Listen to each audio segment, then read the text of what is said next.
Today we are going to discuss about another new topic in your ninth class biology, that is about dermal tissue. What is that? Dermal tissue. In the previous class we discussed about meristematic tissue and different varieties of meristematic tissue, what are their functions, everything we discussed.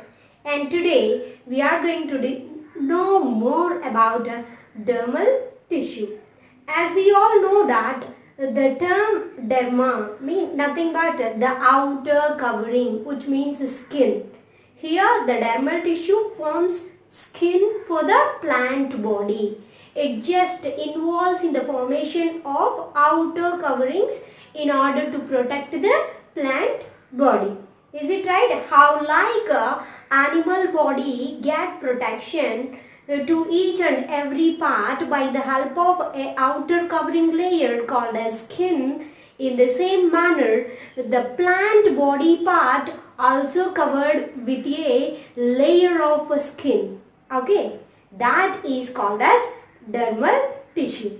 Okay children, see here, if you observe this, depending on the function and location, dermal tissue is divided into three types. What are the three types? Epidermis, mesodermis and endodermis. What is meant by this dermis? In short form, we call the dermal tissue as dermis. Okay, depending on the function and location, of a dermal tissue, we divided the dermal tissue into three types. The first one is epidermis, and the middle one is mesodermis, and the innermost one is endodermis. See here children, epidermis means the outer covering. It is present outside of the plant. What about mesodermis? It just present in the middle parts of your plant. That's why we call this one as mesodermis. Endodermis, it is present in the integral parts of the plant. For example, if you imagine it is a stem, the outer covering here, epidermis is present, and the middle one, mesodermis, and the internal part is endodermis. Okay. These are the outer layers of a stem. If you imagine it is a stem, here is the integral part, and these layers, different layers are present in order to protect the plant body. Okay, this full part is called as stem of a plant. In order to give protection, the plant body get protected by forming different layers of dermal tissue. Epidermis, mesodermis, endodermis.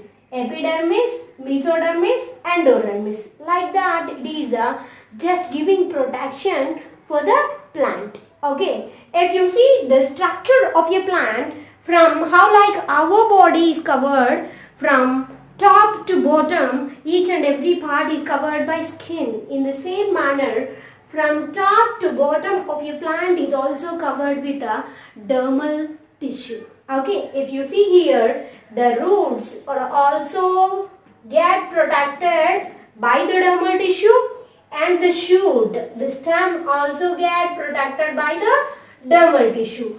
Not only the root and the shoot, the branches along with the leaves, fruits, everything get protected by the help of dermal tissue. Is it clear? Not only giving protection, the dermal tissue is not only involving in protection process, it also involves in different other processes. What are that? If you see, it is a leaf. The upper part of a leaf and the bottom part of a leaf. Upper and lower surfaces of the, if you imagine my hand as leaf, the upper part and the lower part is also covered with dermal tissue. When we observe the leaf clearly, then we may find in the undersurface of the leaf, means the lower surface of the leaf, it may contain many pores. Okay, each and every pore is covered with a kidney-shaped cells. Each and every pore is covered with kidney-shaped cells. Okay, these kidney-shaped cells are called as guard cells. Guard cells. Is it clear, children? And this pore is the stomata. Okay. As the leaf is covered with dermal tissue, the stomata is also formed from the dermal tissue. And what is the function of that stomata? It just involves in the function of gaseous exchange. What is meant by gaseous exchange? How like in our body we are doing gaseous exchange through our nose, in the same manner plants also perform another process called as gaseous exchange by the help of this tiny pores called as stomata. Okay, here the stomata acting as nose of a plant. Okay, that's why it is capable to take carbon dioxide and to release oxygen through this. Here the dermal tissue also forming the stomata means indirectly it is also involving in gaseous exchange process. Is it clear? Not only gaseous exchange process, the stomata also involves in the transpiration of water. Transpiration of water means the removal of excess water present in the plant body. Okay, the plant body, it may contain excess amount of water. That excess amount of water will be released by the help of this stomata. That's why this stomata is involving in two functions. What are that? One is gaseous exchange, another one is transpiration. It also helpful in the transpiration process, means the dermal tissue not only giving protection to the plant, it is involving in different other functions. What are that? One is gaseous exchange, another one is transpiration. That is about leaf. If we talk about the root system, outer surface of the root also covered with the dermal tissue. And the roots, wherever you observe the roots clearly, here we may find a very tiny rootlets which are called as root hair. Okay, the dermal tissue also involves in the formation of root hair. And what is the function of this root hair? This root hair involves in a function called as absorption of water and minerals, salts from the ground. Okay, is it clear, children? What is the function of root system? By the help of root hair, the roots capable to absorb what it is absorbing, water from the earth, salts and minerals which are dissolved in the water, they are absorbing. Means indirectly the dermal tissue also involves in the absorption of water, minerals and salts by the help of root hair. As the root hair is made up of a dermal tissue, it involves in that function. Is it clear, children? What are the functions, other functions done by the dermal tissue? Gaseous exchange, transpiration and absorption of water, minerals, salts. Is it clear? And at the same time, if we talk about other functions of the dermal tissue, it also gives protection. It also protects the plant from mechanical damage. And it also stops the entry of microorganisms which may cause dangerous diseases to the plant. Okay, the dermal tissue, it just stops the microorganisms which are entering into the plant body. Okay, it also stops the mechanical damage. Okay, and it also helpful to the plant to heal the wound within less time. And at the same time, if we see some plants like desert plants, they have very thick cells when compared with other plants. The desert plants, in order to stop the process of transpiration, they just close their stomata. Their cells are very thick and also covered with waxy coatings. in order to stop the process of transpiration, loss of water.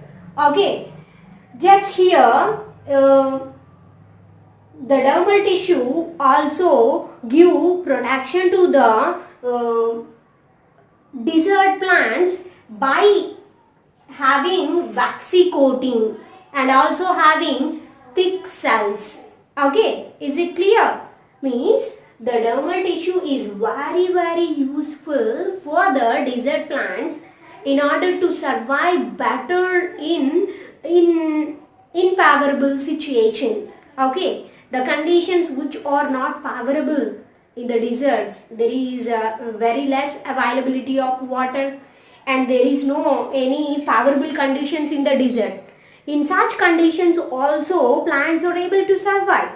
Why? How they are surviving?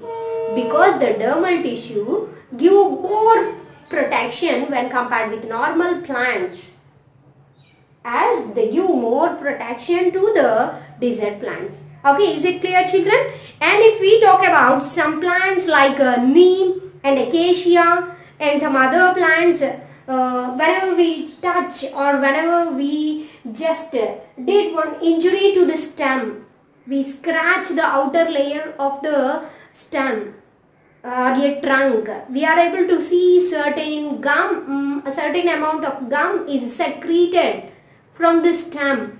How they are secreting? Okay, here actually the gum secreted from different varieties of plants whenever the plants get injuries. Okay, whenever the plant injured, at that time, in order to heal that injury, they may produce a gummy sticky substance that is called as gum, and we are able to collect that gum from such varieties of plants and we are using these gums as adhesives. Okay, like that we are getting more benefits. Here the dermal tissue capable to secrete certain varieties of gums, certain secretions which are very helpful to heal the injuries of a plant. Okay, if we talk about the dermal tissue, in certain plants, not plants, in certain trees which are having huge trunks. Okay, for example, neem tree, certain guava and certain other plants, if you observe the trunk of a plant, the thick stem of a plant, we may find outer not only epidermis, mesodermis and endodermis. On the epidermis, many layers are present. Those are called as bark.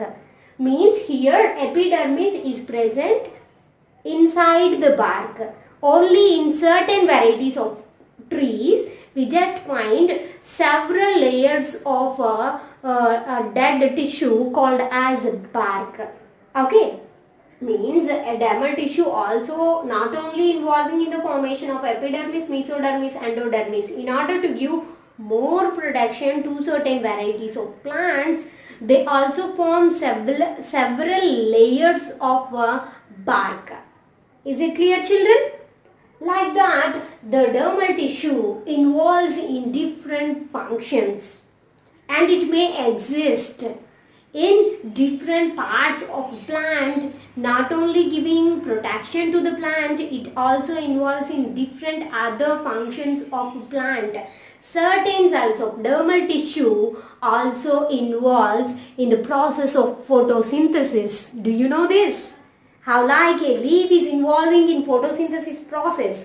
In certain plants, the dermal tissue, certain cells of dermal tissue also involves in the process of photosynthesis. They also involving in secreting certain gummy substances which we are using as adhesives. Okay, like this, not only giving protection, it is involving in many functions. Okay, this is about dermal tissue. I'll meet you with another new topic.